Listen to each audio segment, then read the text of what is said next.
Hello and welcome to Connect and Collaborate. I am Alex Hopkins, your on-air producer, and I'm very excited to have in studio with me one of my favorite guests. We have you on once a month, Anthony Lombatos. How are you doing, Anthony? I'm doing fantastic. Thank you, Alex. It's always good to be here and excited for a great show today. Yes, absolutely. So catch up with me. Last month we missed out a little bit. We had a replay of one of my favorite episodes that we did for you.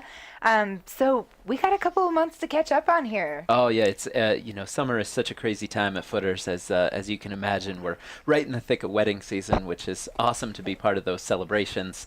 Definitely some emotions attached to it, and can be a little bit stressful. But for the most part, we just appreciate that the people invite us to be part of such a special day. So that's great. And we got some cool stuff that we did a number of events up in Vail this year, which has been great. And coming up this weekend, we're doing the VIP catering for the Velorama cycling and Colorado Classic Cycling Fest and the music festival that goes along with it. So we'll be feeding over 5,000 people over the next 3 or 4 days, which is exciting for us and our team. And so we're gearing up for that. They're in the trenches doing the food prep and the logistics prep of how we make that happen. Back-to-back days, but it's good stuff, and everybody is cranking at Footers. So and one of my favorite things that we always talk about is what a great team you have, right? Oh yes. You've got an amazing group of people that you're with. I don't know if I'm allowed to mention it, but you mentioned before we got on air there's something exciting going on. You were nominated. That's right. Yes, for an amazing award. Yes, we are a finalist for Colorado Biz Magazine's Top Company in the hospitality and tourism category. So that's a huge honor for our team. And then also we found out we're finalists for the ICC Best Places to Work award as well. So that's I always say we have an amazing team, and I know a lot of people tout that as well. But when I look at the work that we are able to do and put together, and how little of it I feel like relies on me. And so it should be, though, right? I really appreciate everything they do, and we get just some of the most amazing reviews from people online or emails to us, and when I get a chance to read those and see what a great job our team's doing and how much our clients really appreciate what we do, it just means the world to me. So that is exciting stuff, and congratulations and best of luck to you on winning those awards. We'll see. Well, we'll keep you posted. Yeah, for sure. We'll be happy to share that out for you. Good. Yeah. So you have a fun guest in here today. Tell me all about him. Yes, I am very excited. I've known Dean Isaacs for a number of years now and have a lot of respect for him. He is a true expert when it comes to the sales and marketing field, and helps companies not just here in Colorado, but really all over the place, which is really cool.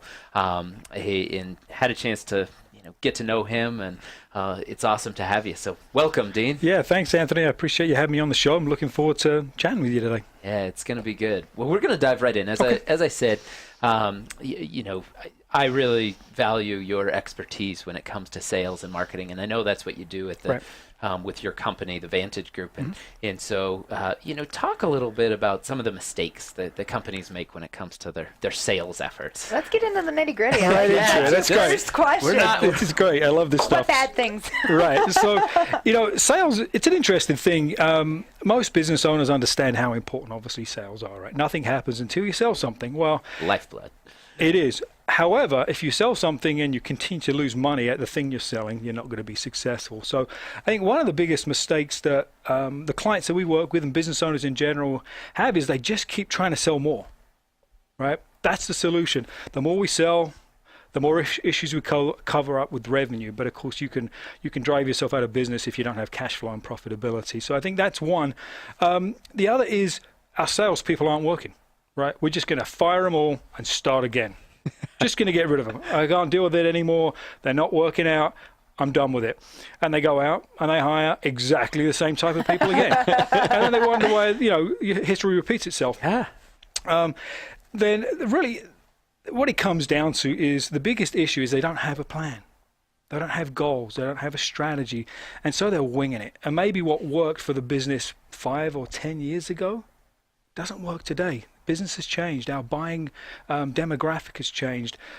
internet marketing, social media, all of that kind of thing has impacted selling, and businesses haven't evolved quickly enough. They've kind of looked at some new marketing channels, but they haven't thought about how sales has changed. So that's probably the biggest mistake, is just doing the old thing over and over again, expecting different results. And trying to throw in a little Instagram just because that's what everybody's Yeah, my kids doing. say Snapchat. Let's go on Snapchat. That's going to drive sales. Of course it will. Yeah, maybe not so much. But speak for a minute about the hiring piece, because I want to get back to the plan, because I think that's really the integral focus. Right. But hiring is such a tough thing. I always say that hiring a salesperson is probably the most difficult position to hire. Yeah, it certainly can. Why do you think that is, and how do you overcome that? Yeah, well, salespeople are paid to interview, right? That's part of the selling process. They're out there, they're trying to represent their own personal brand effectively. They're trying to represent your company's brand effectively, and good salespeople do that well, right? There may be some other issues with their productivity, but nonetheless, they're trained to be good interviewers.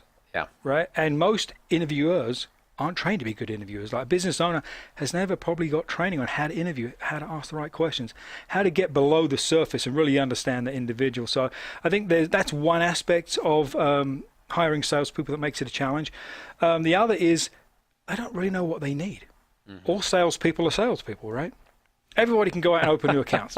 Everybody can develop and repeat business. Everybody can sell services or products the same way to the same markets. It's just not true. Right. There's as much specialty to sales as there is to any type of business. So not understanding that clearly, not knowing what you need, means you'll get whatever you get. So I think those are some of the mistakes that we see a lot. I've definitely made those mistakes in the past. I remember years ago, early on in my career, catering, we're selling a pretty high-end, high-ticket item. And I made the mistake of hiring this person that was used to selling a subscription at $10, $15 a pop. So a pretty easy transactional thing. Wildly successful at it. And it's like, oh, this will translate. It'll be perfect. But had no concept how to sell a big-ticket item. And so I think that's spot on. It's, what are you selling? Are you selling cars or are you selling cell phones? Right, yeah. There's a big difference. And is there a long sales cycle, a short sales cycle? Do you really have influence over the buyer making a decision, or do you have to just kind of show up and show them information? Product versus service, price point, right? There's a lot of different nuances to sales that we have to think about when we hire the right person. Mm-hmm. So talk more about the plan. I mean, I think, from our conversations, I know that's a central part of helping organizations and helping them improve their sales efforts. So talk a little bit about what that means and how companies can really focus on that. Yeah. So the concept of a sales plan is one that I think is open to interpretation. When I ask some folks, show me your sales plan, they give me these financial projections, right? We want to hit $10 million in sales. Not sure how we're going to get there, but that's our goal. Well, that's not a plan. And so I think that the sales plan really starts out with a good business plan, a good business strategy, financial goals.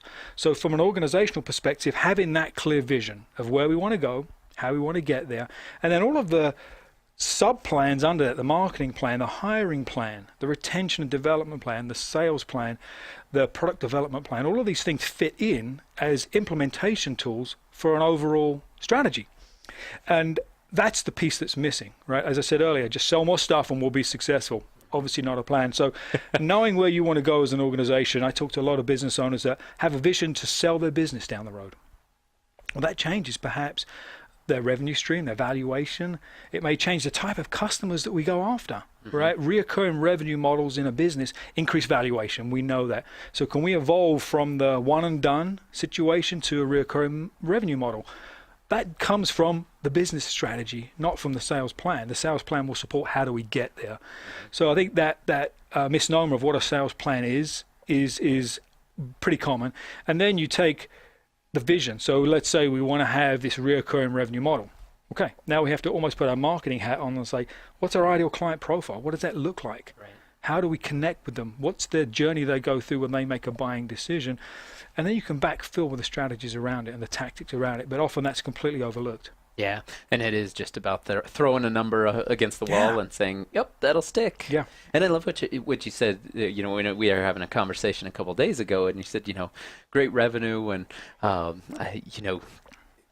good economy covers up a lot of bad business. Yeah, kind of a rising tide raises all boats, right? And it's so true that you sell more, and all of a sudden it gets very muddled, that water in terms of are you really being efficient? What is your service level? If you're not relying on those clients for, that repeat business, and it's very transactional, then at some point that's going to erode. And it isn't just what you're spending to acquire that new sales. You could spend half that just trying to keep the sales that you have. Right, and then the profitability of that piece of business goes away. Competition, right? That's a huge thing that can change a marketplace overnight. I was working with a software client a couple of years ago, and they were the biggest and baddest thing in the business for a long time. They were an innovator. They created a category that they worked within. Everybody thought of that brand. For 10 years. They grew and grew and grew. And they were a pretty good business, but they weren't a professionalized organization. They didn't have processes and systems, especially around marketing and sales. But they kept growing. Then all of a sudden, overnight, a young competitor came in with a shiny object, right? A new shiny tool, some innovation, and a lot of marketing. All of a sudden, their competitive advantage went away like that, and they didn't know how to react. And it took a while to turn that around. So it's amazing, right? Even in a good economy, things can change quickly. Right. So talk a little bit about a couple of the other things that you think really differentiate companies that are really good at sales and focus on that and that you admire and respect. Yeah. We talk a lot about culture. I know that Footers Catering is that's the core of what you do. And I think that drives every aspect of the business, operations, service delivery, sales and marketing, is having a strong culture. And so what I find is that companies with good sales results have a plan, they have a strategy, and it's repeatable. The 80-20 rule or even 90-10 rule in sales is pretty common. You get one or two salespeople that make most of the revenue, make most of the sales, and the rest don't. They kind of flounder, they come and go, it's a revolving door. And while we love to have those high performers, it's hard to replicate those people. And so we spend time with our clients trying to understand what makes that person so good at what they do. And it's not just, well, he knows the business or she has great client relationships. It's more than that. So if we can kind of unwind that DNA and then put a system together, a process together to find people that fit into that model and also can replicate the systems and processes and execute on a consistent basis, that then becomes a healthy sales organization. But when you're relying on one or two salespeople to drive your revenue and profitability, it's inevitable. At some point, they will leave. Yes. There's always a better deal. This grass is always greener at some point. Yes, and if you haven't, I loved what you said about taking, what makes them great, and not just slapping that, it's because of who they are. And really understanding that. We talk about that a lot with Footers, more on an operational thing. There's certain chefs that maybe our coordinators will want on an event, and I really want Ronnie on my event, or I really want Sam Bam on my event. It's like, okay, well, why? What are the things that he does that makes him stand out? And like, he always does this, this, and this. It's like, okay, great. Well, we can probably train these three people over here to do that same thing, but if we don't know and we're just saying, because he's got a great personality, we're kind of up a creek on that. Yeah, it's hard to repeat that. It's amazing. Likability, I think, is under-focused on in sales, right? People buy from people they like, trust, and connect with. And some people are just more likable than others naturally, but I think there's some training around that. How do you connect and communicate with somebody? How do you ask the right questions? Empathy goes a long way in sales success. And likable people tend to be more empathetic. Right? It's what are you going through as a buyer? Not what do I want to sell you today? So that stuff can be trained. That can be focused on. That's part of the culture as well. So I think there's a lot of those intangibles that generate effective sales over a long period, profitable sales over a long period. Yeah. So you alluded to a little bit just how much the market has changed. Talk specifically more about sales and what you've seen in terms of the sales process, how that's evolved over the past 5 years. Yeah, it's you ask me today, you ask me tomorrow, and it's probably changed, right? So there's exponentially. So I think that there are a couple of things. I look at it from two sides. I try and look at it from the buyer's side first. How has the buyer's environment changed? And then how have we changed, or should we evolve from a seller's side? So from the buyer's side, fundamentally, I think if I boil it down, there are two primary things that have changed in the last decade and have accelerated in the last 5 years. The first is access to information, right? We all grab our phone, we Google something, right? We can find information out about these products and services, suppliers, vendors, more quickly now than ever before. Because as a supplier, we want to be known. We want to have our information out there. So we put it all out there. Our pricing, our competition, our features, advantages, benefits, blah, blah, blah. So our buyers are more informed now than ever before. Along with that, IBM did a study a few years ago, and they looked at 1,600 different buyers of business products and services. So it's people in the B2B business buying products and services. And one of the things they came away with was, because of the access to information, buyers are typically between 70 and 80% of the way through their decision-making process before they even want to talk to a salesperson. Wow. I'm not surprised by that at all, actually. We kind of do it ourselves in a way, right? We want to go research, we want to compare, we want to ask our friends and colleagues.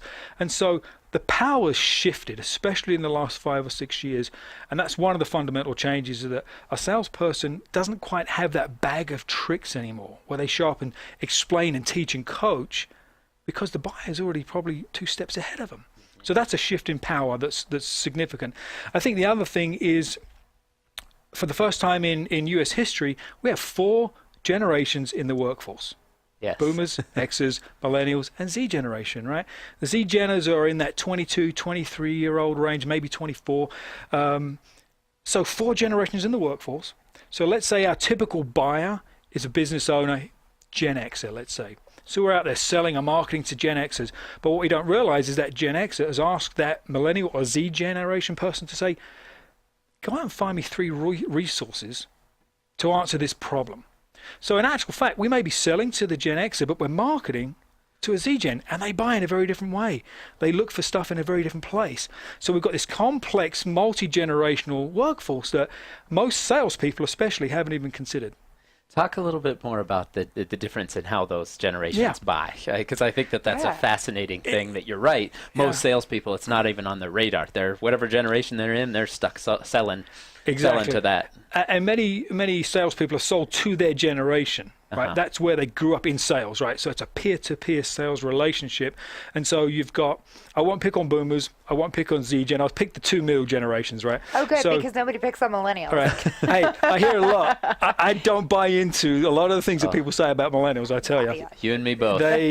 They've generated more innovation in the last 15 years than any other generation prior in a 15-year period. You can't even compare. Yeah.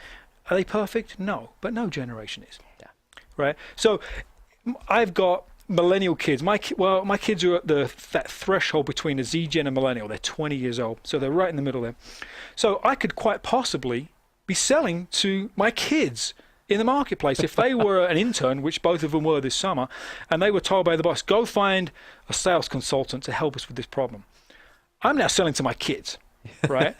The way I speak, the way I interact, the way I deliver my story changes subconsciously. I don't even think about it. Yeah. Right. On the other way around, if you've got a younger millennial selling to a boomer, could be his grandparent or her grandparent. It changed the dynamic. So I think that just that alone has shifted in how people perceive salespeople. A lot of times why we don't want to interact with salespeople, because you don't believe that salespeople bring value to the process. Okay. Yeah. Yeah. So generationally, each generation has their own uniquenesses about how they find information and where they buy information. But one thing that hasn't changed and never will is people buy things from other people. Yep. So that human connection, that way to use empathy and understand what's driving the buying decision, regardless of generation, that will never change. It's in our DNA as humans. And salespeople overlook that. They just want to push the features and benefits, right? Yeah. And it doesn't resonate anymore. Yeah. They can get features and benefits anywhere. Yeah. But I can pull it up on my phone. 2 seconds, I already know. And how much it's going to cost. And who your competition is and how you deliver your service and everything else. Yeah, that's fascinating when you think about that. You mentioned culture, and obviously that's something that is near and dear to my heart. Yeah. Talk a little bit more about the impact that creating a great place to work has on sales. Yeah, I always say that culture is the fuel in the rocket, right? You could have the best Formula One racing car, to use a different analogy. But if you don't have the fuel, and you don't have a qualified driver, why do you have the car? So your business is the car. The fuel is the culture, and the driver are the people, right? So that's what culture is all about.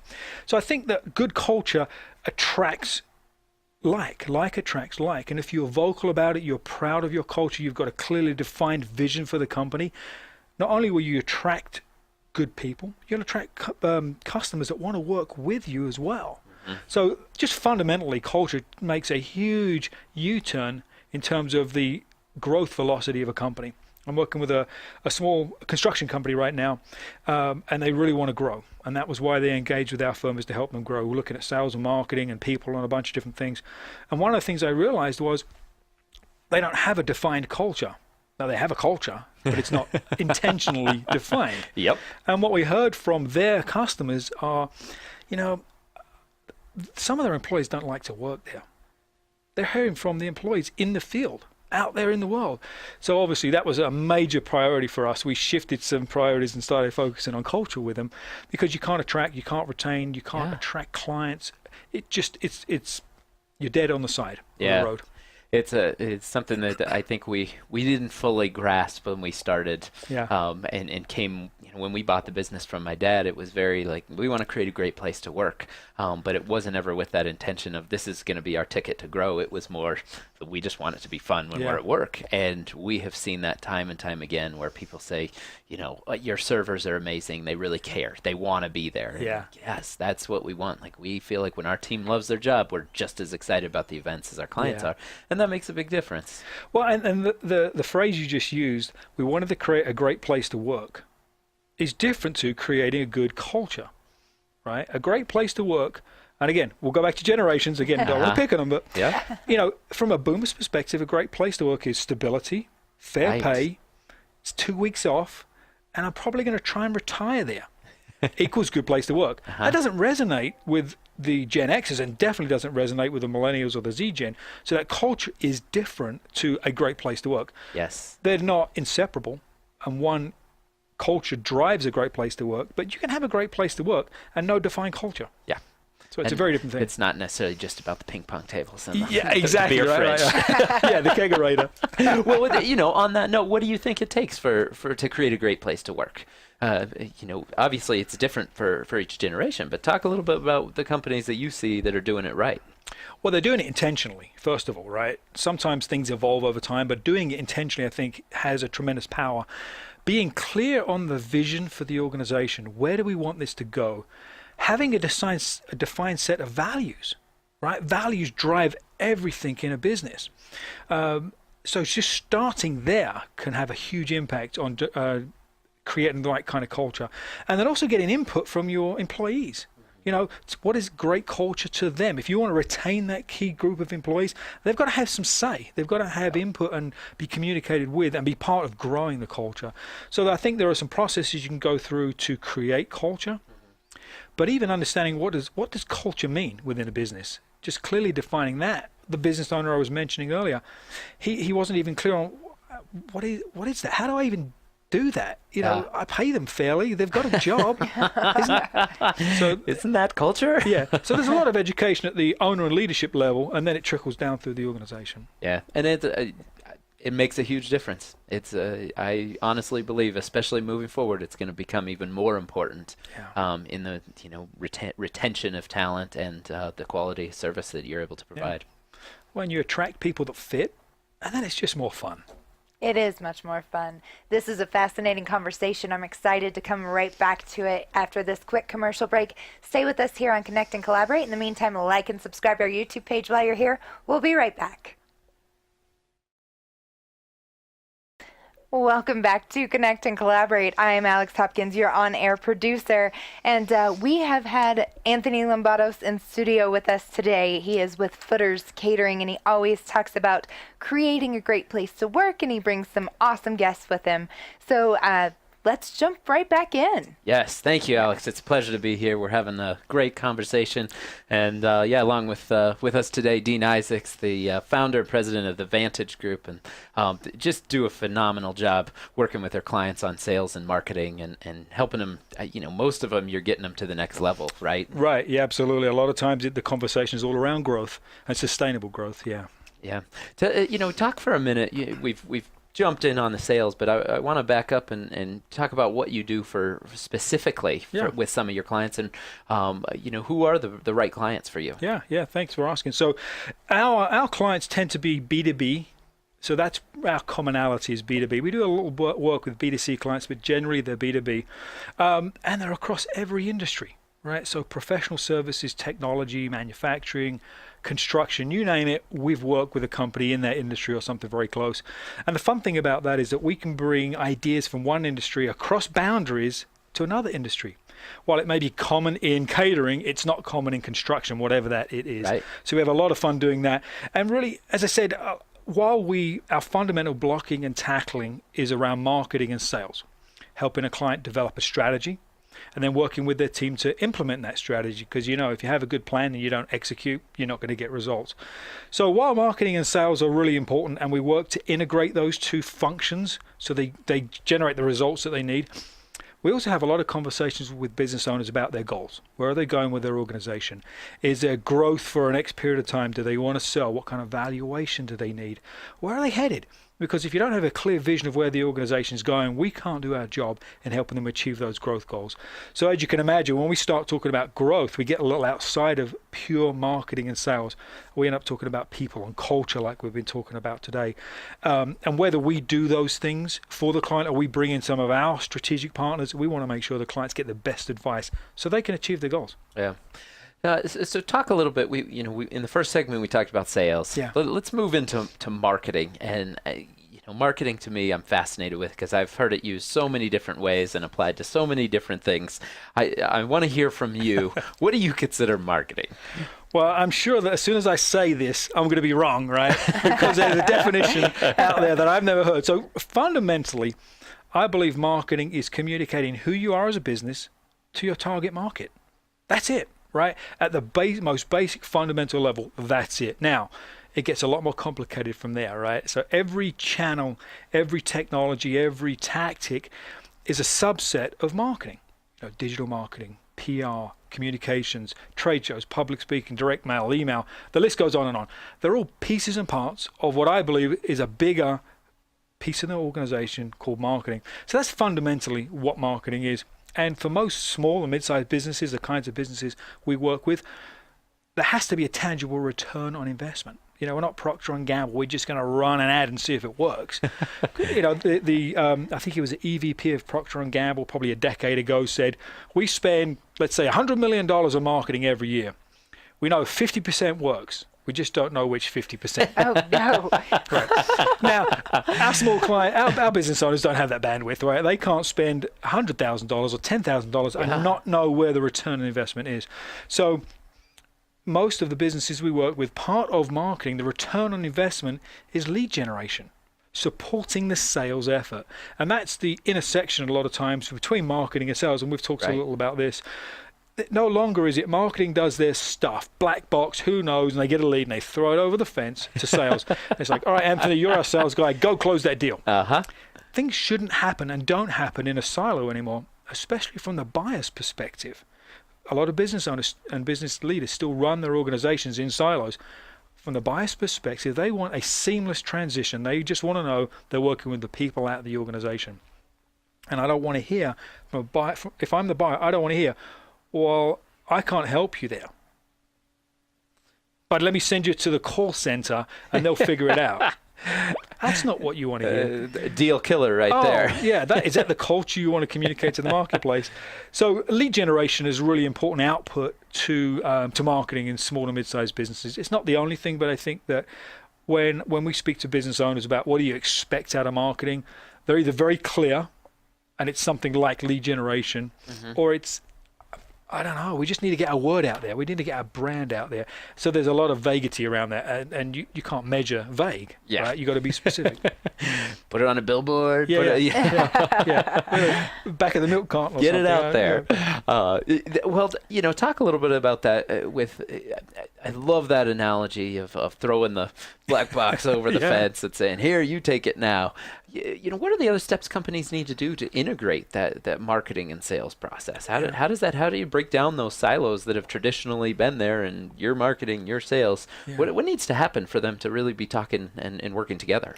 I think there needs to be common ground, right? So one common example I use is the term lead. You ask a marketing person what a lead is, even what a good or a qualified lead is, and it's going to be a very different description to the salesperson. So common ground, common language is important. Common goals. If a marketing person is just paid on a base salary and that's it, they've got some goals to achieve, but there's no upside, there's no incentive for really understanding what the sales process looks like, they may not do that. Salespeople are typically paid on production. Marketing people aren't always paid on production. So there's a diverging vision and goal there, and outcomes aren't the same. So common ground is really important. And I think one of the ways to get there is use the buyer as our connecting point. So understand the journey a buyer goes through when they, first of all, define they have a problem, right? When we only buy something, either when we really want it, if it's personally, but in a business, let's assume there's a problem they're trying to solve. How do they recognize that problem? And then how do they go out and try and understand what solutions are available? What vendors can provide those solutions? What's their decision-making criteria? What's the journey that they go through from problem discovery to making a buying decision? If you map that out from the buyer's perspective, it's what I call the buyer's journey, all of a sudden this marketing and sales alignment comes into vision because we know what we've got to say, when we've got to say it, and how those things intersect. Yeah. I'm going to go back and put my marketing department on a comp plan that reflects sales now. Yeah, it's a little controversial, right? But I think it's a great point. Are the goals aligned, and do they understand? Your question, what is a good lead? Yeah. Marketing might have a different idea of what's a good lead compared to sales. Yeah. And if they're not talking, you're right. That's the whole thing's going to fall apart. I'm bringing you all these leads. What's happening? And they're sitting there saying, those aren't good leads. They are good leads. So what happens is, typically, salesperson won't even work the lead. They'll just say, I'm not going to waste any time on that. I know they're not going to buy. I'm not there. Yeah, it's going to be a waste of time. So I'm going to go out and create my own leads. So they're out prospecting, cold calling, whatever they're doing. Yeah. So marketing's doing what they're doing with no impact on the organization, no positive impact on the organization. And maybe it's no fault of their own. Sales is going off doing their own thing. So you've got these two silos pointing fingers at each other. And quite honestly, it's a leadership problem. Yeah. It's a strategy problem, and it's a communication problem. And if you bring salespeople into a marketing communications conversation, and you bring a marketing person into a sales conversation, they get to be a little bit empathetic. There it is, right? We talked about empathy before. And all of a sudden it aligns vision. Yeah. Talk a little bit about some of the mistakes. We talked about sales mistakes. Talk about some of the marketing mistakes that people make. People try too many things. Too many things at one time for not long enough or too long, and they don't measure the results. Too many things. There are so many opportunities to market your brand and your business, online and offline. Yeah. There's just an infinite number of options, and so if you're an organization that's lucky enough to have a marketing person, they probably have some biases and some specialties, and they're going to drive you in that direction, right or wrong. But if you're an organization that's a little smaller and you don't have a marketing specialist and you're not using an outside advisor, then it's like, where do we go, right? Yeah. We've got to be on LinkedIn. We've got to use Navigator to find leads on LinkedIn. Now we've got to do digital marketing. I heard about this thing called sales automation. How do I do that? And they get scattered everywhere. So my recommendation is you've heard me say this over and over, have a plan. Yeah. Know what your outcomes and goals are and back into it. So I'm guessing, you said they don't try it for long enough.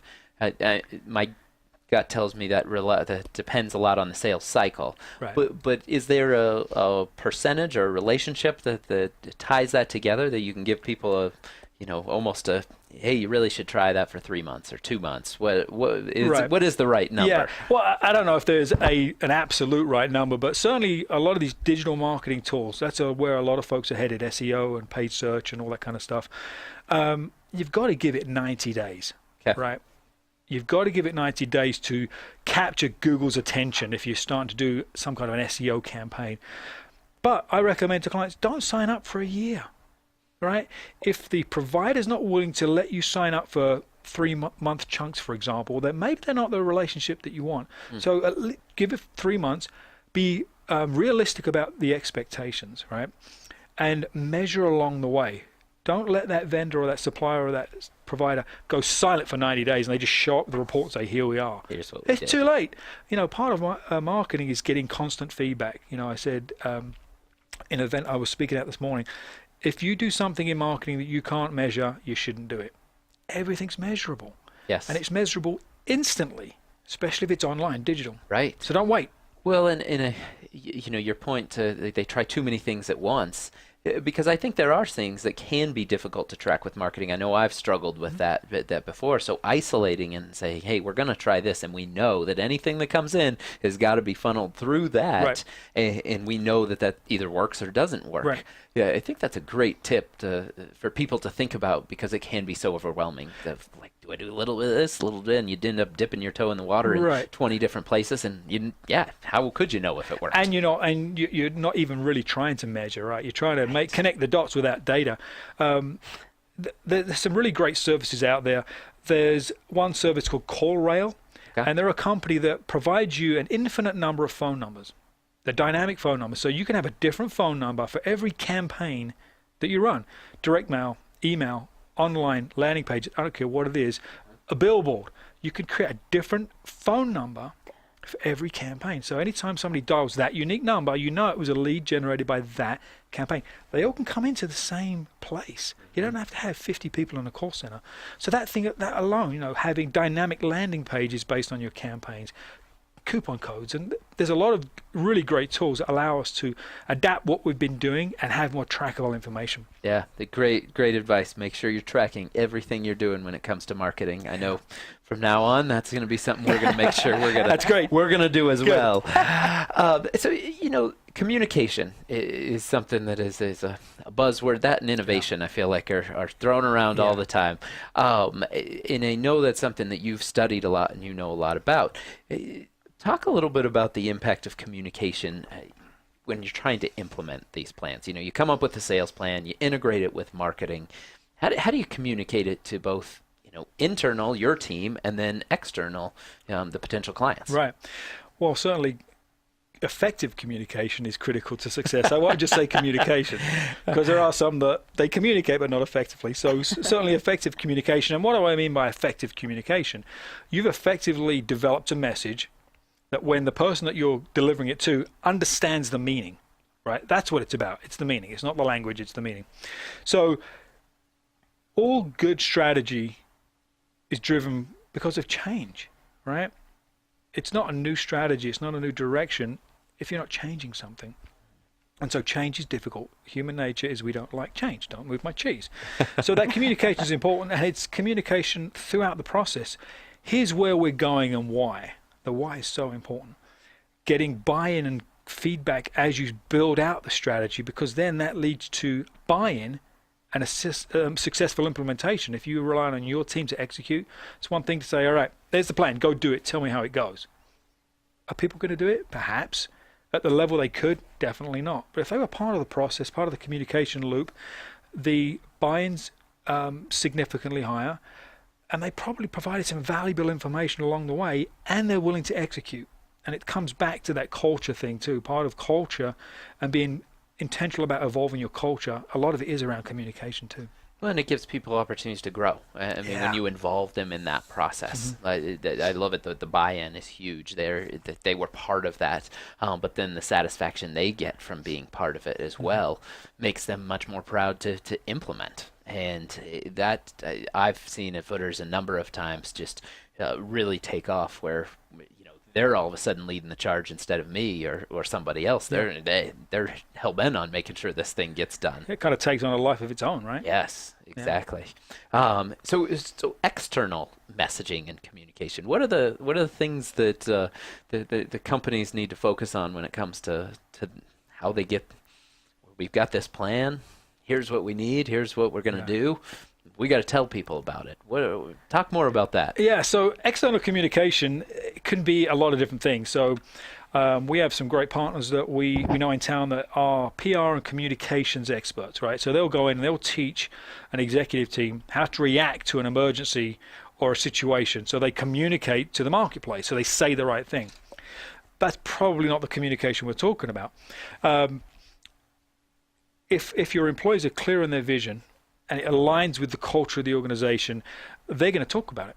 Employees talk in the field, in the marketplace. They tell their friends, their family, their colleagues, if this is a good place to work or if this isn't a good place to work, if they like the direction of the company or not.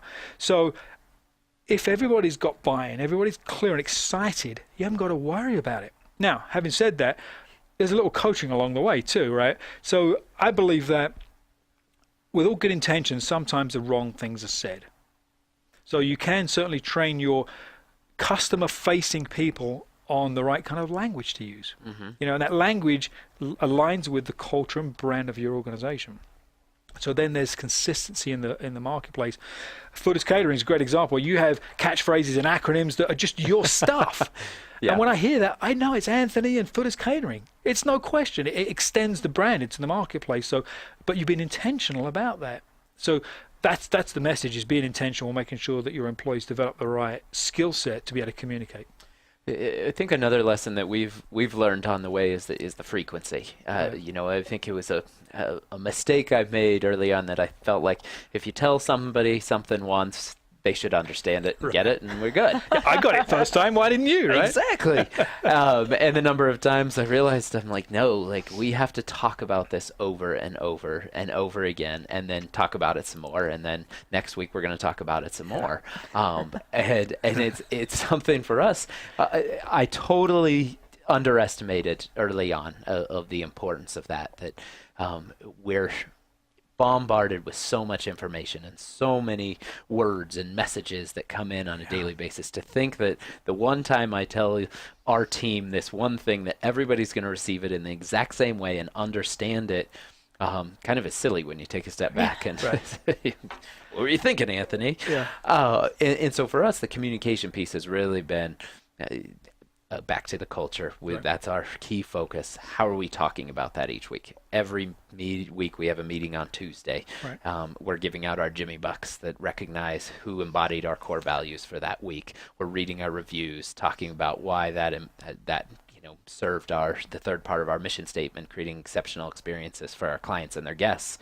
In that vision that we have for the company, we're talking about that often with our team. So I think it's intentional, right? Yes, it's intentional. And I think that another thing that drives that is consistency as well. Consistency in language. You could talk about values, and you could, every time you bring it up, you use different language. Talk about it in a different way, and it becomes confusing and inconsistent. So that consistency is really, really important, along with the frequency, right?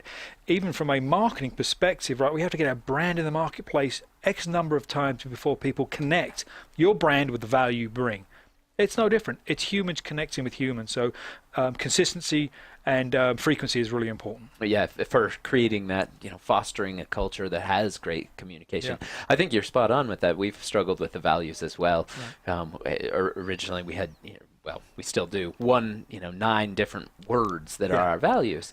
And we had to go to great lengths to define what that meant, because balance to me might mean something completely different to you. And so talking about, here's what balance means at Footers. It's not 9 to 5, because we work a lot of weekends and a lot of late nights. It's not Saturday and Sundays off. Balance to us is that, a flexible work schedule. So that is something that we can accommodate. But it took us a little while to learn how to really define those and be consistent when we talked about, balance. This is what it means.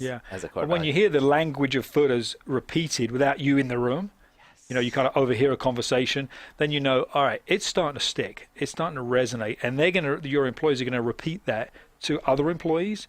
They're going to make sure that new employees understand, because it impacts their quality of life, and they're going to say it out in the field. They're going to say it out with your clients and customers. That's when all right, all this hard work is starting to pay off.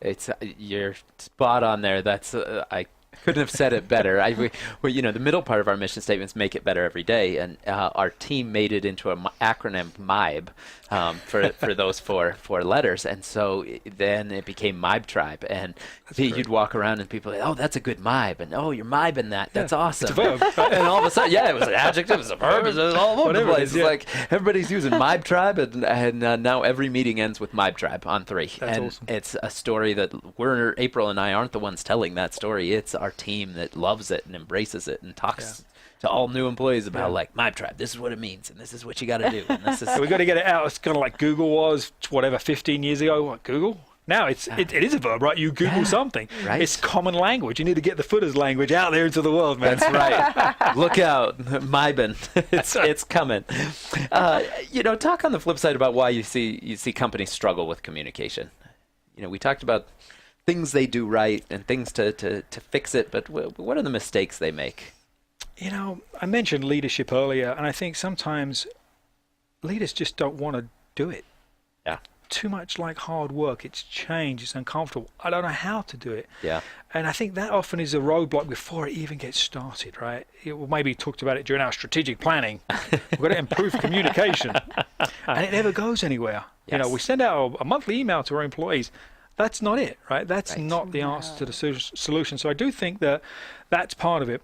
And communication's at a lot of different levels. So if we're talking kind of employees feeling open to speak to their boss or a peer, airing some concerns, just getting something off their chest, if there's repercussions to that, even if it's kind of just a little under the surface, that erodes the whole concept of open communication. Right.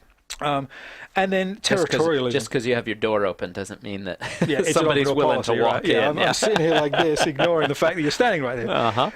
I think territorialism is another thing that impacts communication, right? Interesting. If I deliver my results, nobody really knows how I do it, but I deliver, I'm now someone that the company can never get rid of. The question is that the truth or not? You become less valuable to the company because you're not repeatable, you can't grow. And so that territorialism often drives a lack of communication too. Do you think that's something that's evolving now in the workplace? It's something that existed a lot more maybe 10, 15 years ago and is being phased out now, or is that still a main issue? I think it's still there at some level, but I do think it's changing. I think that folks coming into the workforce today and in the last 15 or so years, they've lived their life in a public domain, right? On Facebook, on Twitter, and they're used to just communicating freely. And you know what? There's always the haters out there, right? But they kind of get on with it. And so sometimes I feel like there's a tolerance for risk that's higher than the prior generation, right? So I think that may be part of it, generationally certainly. But the other thing is that employees now aren't afraid to look for the next best thing. Yes. Right? Well, I don't care if I've got 5 jobs in 10 years. Who cares? I've elevated my career. I've learned new things. I've had fun. 20 years ago, not the case. So they want to be more kind of controlled. Yeah. Well, this has been awesome. Thank you for joining us, Dean. I could continue the conversation, but we've got to wrap up. Where can people find you or get a hold of you? If you just Google Vantage Group Denver, you'll find me online. You can look for my name, Dean Isaacs, on all the social platforms. I'm out there. I'm easy to find. Good. Well, thank you for being here. Appreciate it. Thank you. Yes, thank you very much, gentlemen. It was a pleasure having you on, Dean. And as always, Anthony, we love having you on, and we'll see you next month as well. We'll be back. Yes, absolutely. Hopefully with a couple of awards, right? I hope so. Yes. All right. Thank you so much. It's been a lovely day here on Connect and Collaborate. Like and subscribe our YouTube page. Check out our radio page at cobrt.com. Thank you so much.